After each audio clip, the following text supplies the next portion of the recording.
नमस्कार मैत्रिणी. आज मी दाखवणार आहे वाळलेल्या नारळाला ओलं कसं करायचं. आता पहिले आपल्याला एक वाटी घ्यायची आहे, त्याच्यात थोडे नारळ टाकायचे.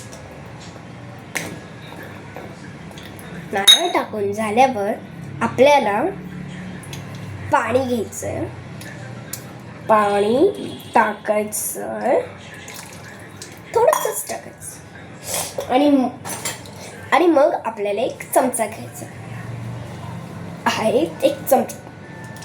मग आपल्याला थोडं मिक्स करायचं. मिक्स केल्यानंतर आपल्याला चमचा बाजूला काढून ठेवायचा. नंतर आपल्याला एक गाळणी घ्यायची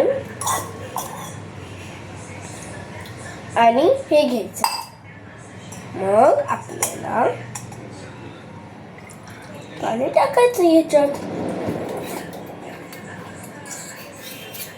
इझी. परत ह्याच्यात थोडंसं पाणी टाकायचं.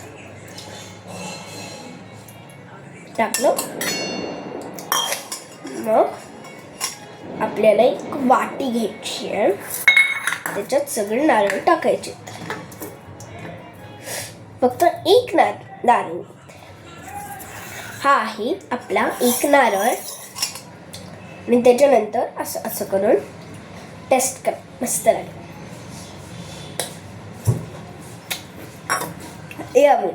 तुम्ही पण ट्राय करा, म्हणजे तुम्हाला कळेल. थँक्यू.